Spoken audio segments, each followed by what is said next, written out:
Dans cet air sombre aux portes de la Guéenne et à l'histoire assez complexe des descendants, il y a une question qu'on pourrait se demander: qui est le vampire le plus puissant? La réponse est relativement simple, le père de la race elle-même, Cain. Mais là où ce dernier a disparu, comme la plupart des deuxièmes générations, tué ou évaporé par la révolte des antédiluviens, à savoir la troisième, dont leurs pouvoirs sont quasiment divines qu'immortels. Malgré tout, ce sont quand même des gros cacas par rapport à celui qui est incapable de mourir, et encore parmi eux, certains étaient particulièrement énervés.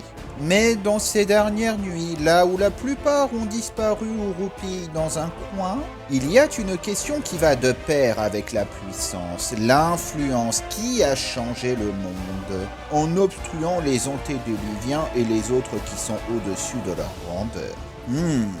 Les noms ne manqueraient pas, après tout. Harold Zettler ne serait-il pas le plus puissant durant cette ère moderne? Oh oui, il est très haut dans le panier de par son grand ami. Ou Michael, effectivement. Après tout, il a apporté de l'espoir et le rêve avant de se faire diableriser par une Nosferatu. Mes excuses, c'est une Bali. Pourtant, l'héritage perdure toujours chez les Néphélim. Un autre challenger dans ce trône serait Ursulji, qui est un énorme poids lourd.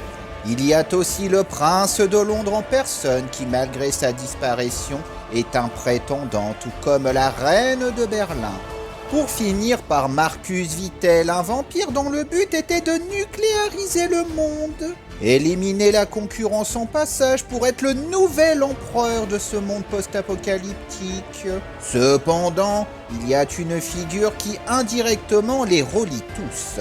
Une personne aussi ancienne que Ursula, du même clan que celle qui a tué Michael, qui a régné en reine telle Mithras durant des siècles et des siècles dans un grand pays qu'on nomme la Russie.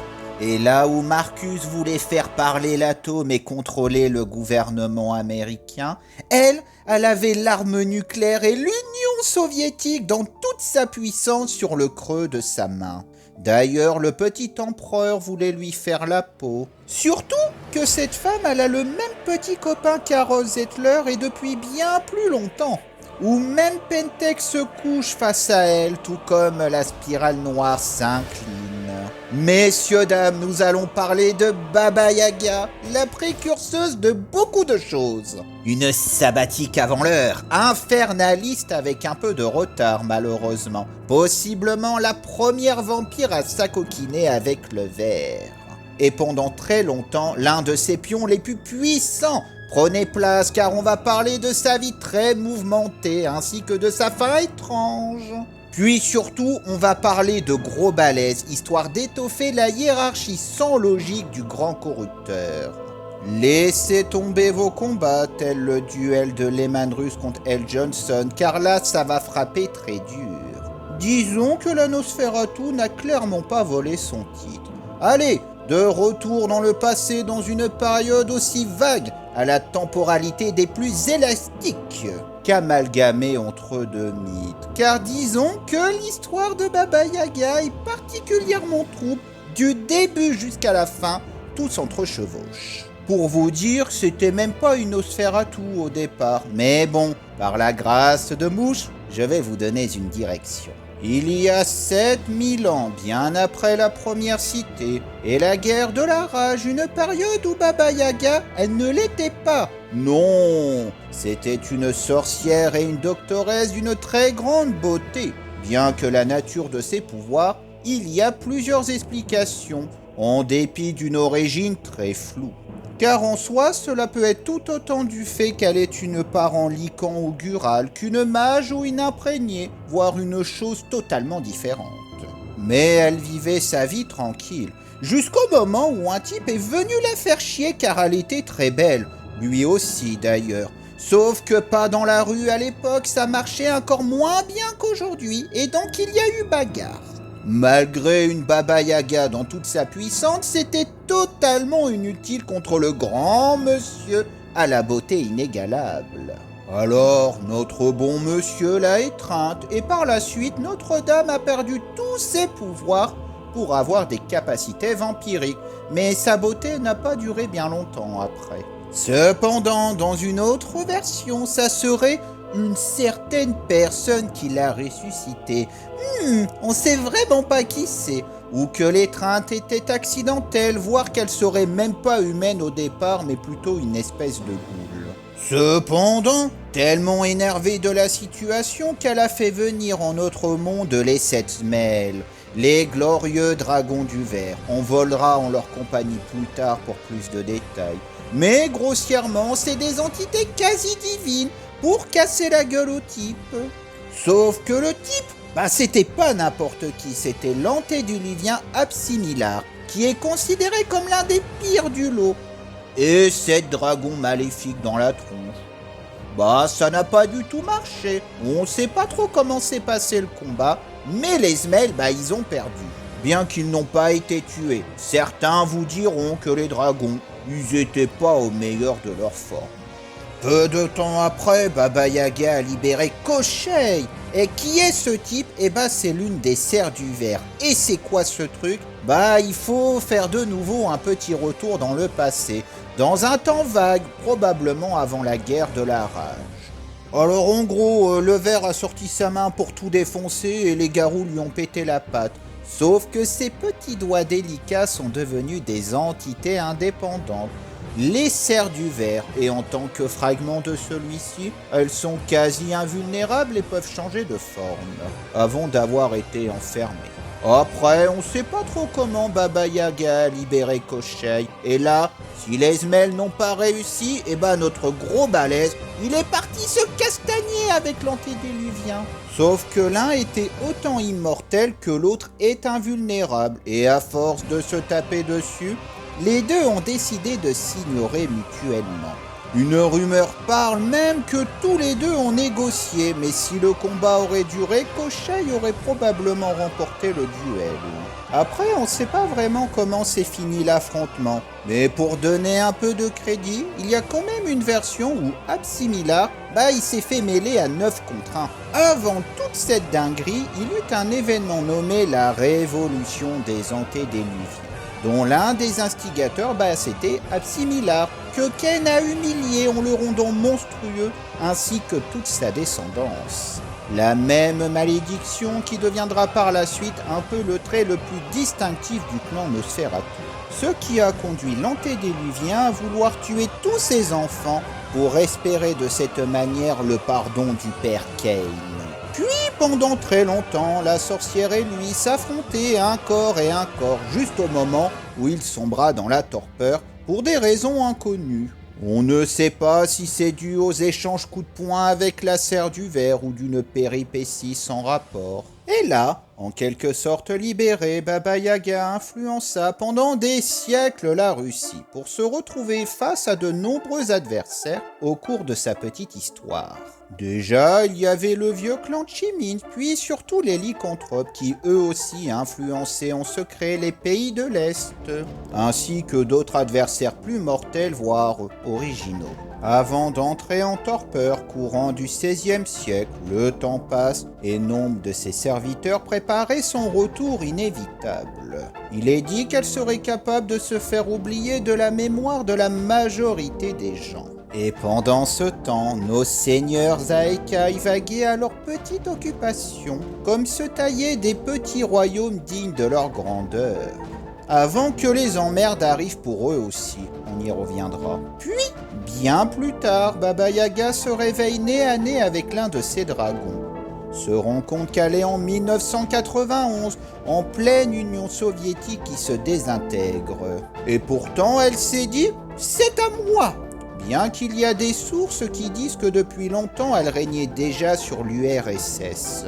L'un de ses plus fidèles serviteurs était le plus grand agent du KGB. Dans son équipe de gagnants, il y avait aussi Rasputin qui était l'une de ses goules. Alors certes, l'horrible vérité c'était que les figures légendaires de cette époque épique comme Lénine, Staline, Ah, c'était que des pantins du conseil révolutionnaire Broucha. Mais bon, de l'eau a coulé sous les ponts depuis. Ah, il y avait la Seconde Guerre mondiale, le sabbat et les grou-grou. Ah, mais ça, c'était trop pour la matriarche. C'était quoi cette Russie en miettes? Où étaient ces dragons? Donc elle a fait le rideau d'ombre qui n'est que le mur de Berlin, version magique, qui empêche tous les êtres surnaturels de sortir. Et là, notre petite dame a asservi tout le monde et massacré le reste. Elle a rallié les bandes de la spirale noire. Pratiquement tous les vampires étaient plus ou moins à son service, liés par le sang les puissants mages. Les Fomori étaient aussi de la partie. Et surtout, il y avait l'armée russe. Et juste derrière, l'ensemble de la pègre était à son service. Et si tu l'emmerdes, c'était un peu à la Pentex. Pesse-naze, garou, Fomori et vampire dans ta gueule. Mais sois honoré si l'un des dragons te casse personnellement la gueule, car avec un peu de chance, tu pourras même taper la causette avec lui. Bon, après, tout n'était pas rose, il lui manquait quand même 4 semelles. Et aussi puissante que soit Baba Yaga, elle pouvait pas vraiment les libérer, ou sinon ils étaient relativement bien planqués. Et oui, les garous étaient des vrais casse-couilles, les vampires qui ont défié son autorité, pareil. Et la spirale noire d'eux-mêmes en prenant un peu trop leurs aises. Et il y avait un peu Pentex qui tentait des trucs, mais ne pouvait pas vraiment faire grand-chose. Mais prenez garde, car durant ces temps, les moyens dont disposait la petite dame de 2,50 m faisait plus ou moins jeu égal avec l'entreprise de Mouche en termes de diversité et de force de frappe. Mages, spirale noire, démons, spectres, Fomori, des ordres de cultistes et de mortels sans histoire, criminels que militaires. Et tout ce beau monde divisé en sous-factions dont chacune avait un rôle précis dans les grands projets de la grand-mère. À commencer par l'armée de la nuit, qui avait pour tâche de servir d'inquisition, de police secrète contre le surnaturel et de garde frontière. Si tu osais casser le mur, ce qui n'était pas impossible, cela nous amène à l'armée des arcanes. Les super maçons dont la tâche est d'entretenir le grand mur, et qui sont des mages que Baba Yaga a soumis par le lien de sang. Mais toute bonne armée a besoin de sa propagande. Telle est la tâche de ceux qui se spécialisent pour chercher du sang neuf. Disons que c'est le côté open bar de Pentex. C'est là où on déchine les premières équipes de Baba Yaga, où vos recruteurs sont dans la spirale noire ou d'autres saloperies du verre, enfin la plupart du temps. Puis il y a l'armée de la guerre. Guerre, besoin d'en parler, le nom explique tout. Puis il y a celle du vide, beaucoup plus distraite et plus liée au monde des esprits, gérant les affaires spectrales, les morts, la nécromancie ou des entités à la nature étrange. Mais ils sont surtout là pour apporter le repas spirituel d'êtres quasi divins que compose la dernière. Celle du désespoir, la plus énervée de tous, qu'on va mettre de côté pour l'instant. Car il reste une question des plus importantes. Comment s'est passée la chute de Baba Yaga et de son immense armée? Oh, la défaite de ses forces sont dues à de très nombreux adversaires qui l'ont assailli de toutes parts. Mais en soi, on retient 3 grandes menaces qui ont porté simultanément d'énormes revers pour finir par donner le coup de grâce. Déjà, il y avait les loups-garous qui ont été clairement la plus visible et problématique de tous. Mais dans les ombres, Baba Yaga subissait le massacre aussi méthodique que discret des Nikpitou, ainsi que sa police interne s'est retrouvée à affronter 2 menaces aussi différentes que totalement inattendues, visant les mêmes milieux, à savoir politique et urbaine.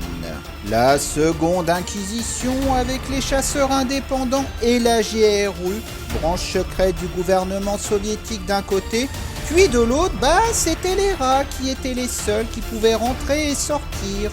Car pour eux, le grand mur magique, c'était qu'un énorme gruyère. Donc ils ont bien profité de la situation et ont fait venir tous leurs potes d'Asie. Et les 2 groupes faisaient des attaques sous faux drapeau et se mêlaient avec aisance dans les nombreuses mafias.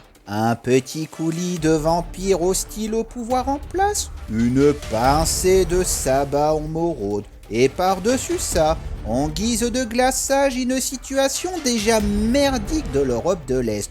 Bien sûr que Pentex s'est fait un plaisir d'empirer économiquement tout cela, pour finir par tout le monde taper sur tout le monde sans trop savoir qui est quoi ni pourquoi ils sont là. Pour vous dire, même les plumeux ont fini par descendre de leur perchoir pour poser leurs sales pattes dans ce merdier. Et concernant la daronne, sa mort n'est guère épique. Non, même pas de duel, juste une poignée de secondes a suffi. Elle est morte par un fanboy de Nikutu, ou s'est laissé tuer par lui. Alors en gros, ce sont une lignée de vampires descendants de Absimilar pour continuer son envie de massacrer tous les Nosferatu. Qui d'ailleurs, dans sa première apparition, Baba Yaga était une Nikutu. Et très rapidement, son rideau magique s'est dissipé, tout comme ses forces qui ont soit été totalement annihilées ou s'est fragmentées. Mais je vous vois venir, il reste l'éléphant dans la pièce, l'armée du désespoir, ou plutôt ce qui la compose, les Zmel. Volons en leur compagnie, car de toutes les créatures du verre, les Zmel sont clairement dans le haut du panier tout en étant les plus glorieux d'entre tous avec les autres grosses pompes de ce dernier. À notre échelle, ils sont des dieux. Autrefois, c'étaient des créatures d'une autre force cosmique que le verre a corrompu. Puis ils ont répondu à Baba Yaga pour assouvir sa vengeance. Très fiers de leur nature, tous disposent de capacités qui en font des adversaires extrêmement dangereux, chacun à leur manière. Ils ne sont cependant pas si grands que ça, de 10 mètres de long à plus d'une vingtaine pour une hauteur inconnue. Et tous empestent la corruption de leur maître et sont aussi décrits comme des change-formes. On n'est même pas sûr si leur apparence draconique sont leur véritable forme ou si les êtres vivants les rationalisent comme tels. Ils disposent de la même régénération des garous, tout en étant blindés par leurs divines écailles, suivis de leur nature spirituelle qui les rend presque invulnérables aux dégâts physiques. Puis la protection passive du délire s'ajoute par-dessus, faisant d'eux une menace presque insurmontable. Il semble aussi que les Zmel sont indétectables par les technologies ou au moins n'apparaissent pas sur les écrans, pouvant aller aisément entre notre réalité jusqu'au domaine du verre, voire à vous balancer dans ce lieu infernal. Immortels, pratiquement impossibles à tuer car leur glorieuse essence retourne chez leur maître. Et comme les autres, disposant de pouvoirs surnaturels dont celui d'influencer la réalité, ce qui complète leur arsenal physique et leur force titanesque. Puis ils sont connus pour être suivis par de nombreuses créatures inférieures. En termes de puissance, on ne sait pas vraiment s'ils sont des égaux à des êtres comme Mouche ou le numéro 2. Mais probable que les meilleurs de la spirale noire, les champions de chauve-souris comme le premier métis, Zizak ou le dévoreur de noms se font pulvériser sous leur serre, et un corps c'est même pas sûr vu le calibre qu'ils sont. Autrement, on n'en connaît à ce jour que 7, malgré que techniquement il y en a une 8e qui est Iktazai. Mais n'est-on pas considéré comme une Zmel? On peut aussi nommer les dragons du péché, mais on ne sait pas s'il y a un lien entre eux, malgré les nombreuses similarités entre les deux groupes. Car étant aussi 7 et leur apparent contradictoire alterne aussi entre formes orphidiennes et draconiques. Puis on peut aussi nommer l'esprit du verre, le dragon vert. Tout ce beau monde se la joue d'ailleurs 10 commandements, avec un pouvoir propre à chacun, tout comme les autres grandes figures du corrupteur, ainsi que les dragons du péché. Bien qu'on ne sait pas si un Zmel égale individuellement un représentant de l'un des nombreux aspects du verre. Puis comme ces derniers, ils sont relativement indépendants et assez libres envers leur maître. Car en soi, après l'incident avec Assimilar, les dragons se sont contentés de vaguer à leurs occupations ou à former leur petit paradis personnel dans l'Europe de l'Est. Avant que les loups-garous, principalement seigneurs de l'ombre, crocs d'argent et fils de Fenris, décident de jouer à la grande chasse aux 7 écailleux courant Moyen-Âge. Un seul a été tué, les 5 autres ont été scellés par des rituels extrêmement complexes. Et vous allez vous dire, mais ils étaient pas 7 à la base? Et oui, car on va commencer les présentations par l'oublié Shazir. qui est parmi le plus petit des 7, environ 10 mètres de long, et physiquement il est d'un gris brillant, mais c'est clairement le plus intelligent d'entre eux. Son pouvoir n'est pas très clair car il peut juste prendre une apparence humaine alors que tous les autres ont quelque chose de beaucoup plus explosif en somme. Après toute cette histoire avec l'antédéluvien, il a porté une grande curiosité envers l'humanité et a décidé d'infiltrer l'espèce humaine. Et a passé des milliers d'années à vivre sa vie tranquille, puis à manipuler de gauche à droite pour se marrer. Et donc Shazir n'a même pas été chassé par les garous car personne n'était au courant de son existence. Mais sa tranquillité s'est arrêtée au retour de Baba Yaga, où il est tombé sur un autre Zmel, Dregornus, et pour éviter de se faire atomiser. Car après tout, Monsieur le Dragon était peinard pendant que les autres étaient emprisonnés. Il a dit à son confrère que cela ne faisait pas longtemps qu'il était là.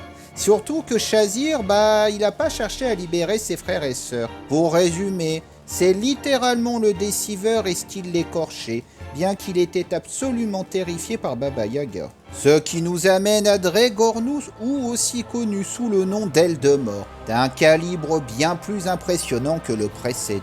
Aux écailles si noires qu'elles semblent absorber la lumière, il est celui qui est le plus fidèle envers la maîtresse de Russie et qui ne vit que pour avoir ses beaux yeux. Contrairement aux autres qui ne sont clairement pas spécialement dociles à l'égard de Baba Yaga, mais il est aussi le seul à avoir perdu la mémoire de sa vie avant son arrivée sur Terre.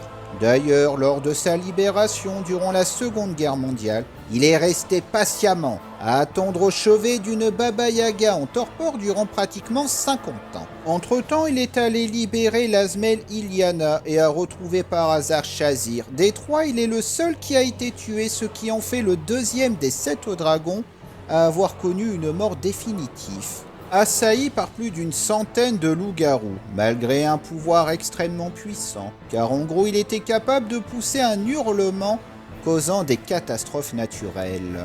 Et surtout, quand tu entends son cri, la calamité va te tomber dessus. Oui, car c'est Wonder of You version dragon. Mais sa mort a vraiment été l'événement qui a marqué le début de la fin pour la Nosferatu. Avant cela, il était le chef du trio en absence de Rustarine. Car de base, c'est elle, la chef incontestée du groupe, aux écailles d'un bleu saphir. Rustarine est techniquement la plus grande d'entre tous, malgré certaines contradictions étranges. La première à avoir répondu à l'appel de la sorcière et a fait venir les autres pour cette dernière.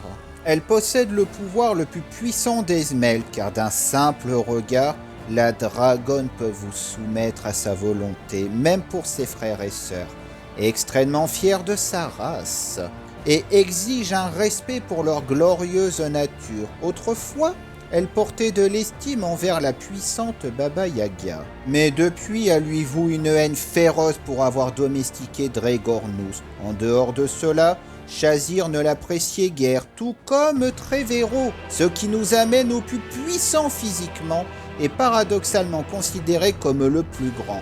Là où la dragonne bleue est plutôt une dirigeante, Trevero est une véritable machine à tuer. Arborant des écailles d'un rouge très clair, Trevero adore causer du carnage et se battre. Il incarne à la perfection et adore le côté destructeur du ver. Pour vous donner une idée, à peine réveillé par accident, il est parti direct à la baston face à des garous et un mage. Ce qui donne à l'événement de la Tunguska en Sibérie, qui est considérée comme l'une des plus grandes explosions de l'histoire humaine. Il n'est pas dit cependant si c'est l'œuvre de Trevero seul ou les conséquences de son affrontement.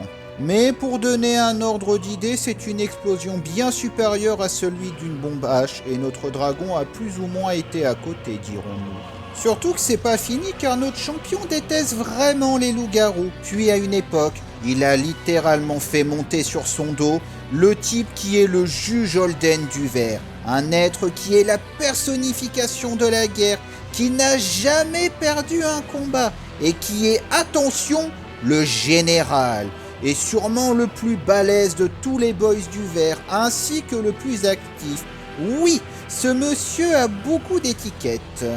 Et pour bien massacrer, notre ami le dragon a le pouvoir de cracher un poison extrêmement létal et sûrement corrosif ou gazeux. Mais comme pour Rustarine, disons qu'il est scellé, au point que même Baba Yaga n'a pas pu le libérer.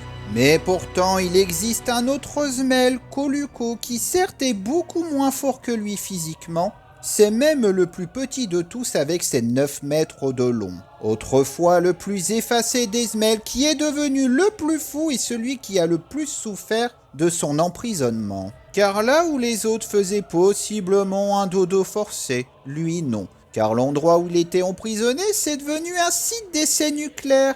Et il s'en est pris des explosions dans la tronche. Au moins, il a goûté aux joies de l'atome qui a pourri son corps. Koluko, il est devenu tout vert brillant à force d'être gorgé de radiation.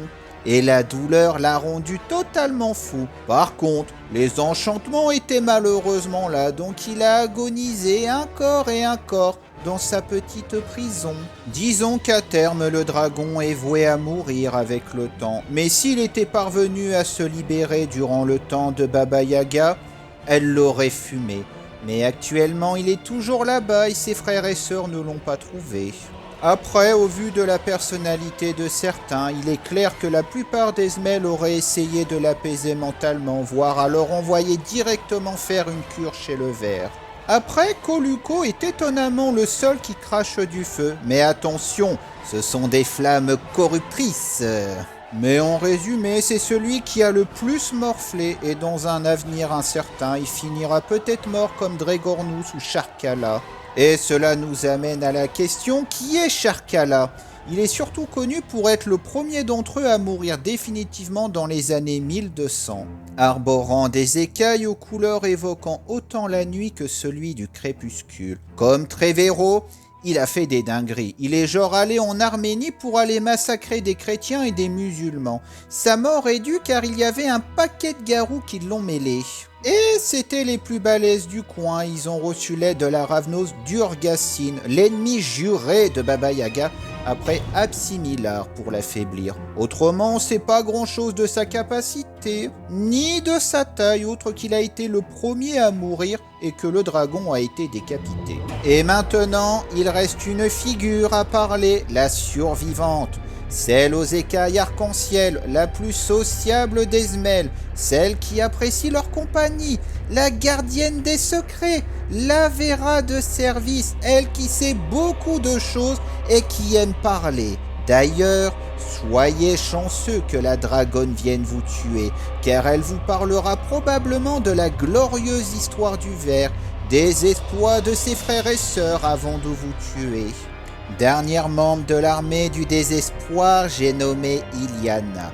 Alors, Iliana, étonnamment, il y a assez peu de choses à dire dessus, si ce n'est ce que j'ai déjà dit avant. Probablement libérée par Dregornus peu de temps après son évasion. D'ailleurs, Iliana est la seule à connaître ce qui s'est réellement passé durant le combat contre l'antédiluvien avec la serre du ver.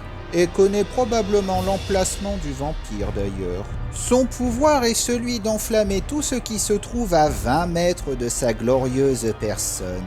Après, comme pour Charizard et Dregornus, elle a castagné des garous en masse du temps de Baba Yaga. Et voilà un aperçu des Zmel. Cependant, il y a un détail à ne pas oublier, c'est qu'ils n'ont pas été capables de vaincre tous en même temps l'antédiluvien Absimilar. Mais voilà, vous avez eu un rapide aperçu de cette période assez bordélique. J'aurais pu parler de d'autres anecdotes comme les autres grandes figures importantes de l'armée de Baba Yaga, de son rapport avec le sabbat ou le cas très contradictoire de son serviteur Rasputin. Mais on ne peut pas tout aborder, donc je finirai par ceci. Finalement, selon vous, qui a gagné dans toute cette histoire? Que sont devenus les dragons du ver? Pour cette interrogation, seuls Charizard et Iliana sont actuellement libres. Le problème est que l'un commence à se libérer de l'influence du ver, tandis que l'autre est probablement chez lui. Vu que le mur, il n'existe plus. Peut-être que les autres reviendront. Après tout, Isaac est étrangement revenu ou ressuscité par notre bon ami.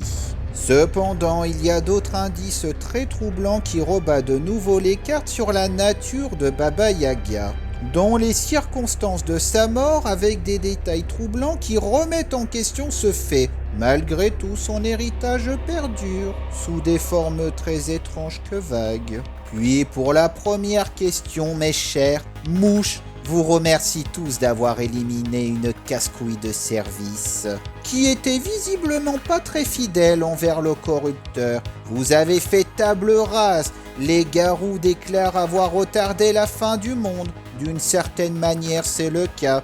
Mais ne vous faites pas d'illusions, bande de poilus, sous votre victoire. Vous avez échangé un ordre strict, représenté par une menace tangible contre une autre bien plus insaisissable. Mais assez parlé, j'irai vous fourrer votre truffe dans votre caca une autre fois. Sinon, je pourrais plutôt vous parler d'espoir, d'être au grand cœur et plein d'idéaux, comme Solaire, empathie comme le bon docteur, revenir à mes premiers amours. Puis il y a vous, petits écailleux. Après tout, j'ai honoré les dragons, je pourrais faire de même avec vous maintenant, ou vaguer vers d'autres horizons. En tout cas, vous avez été de si bonne compagnie.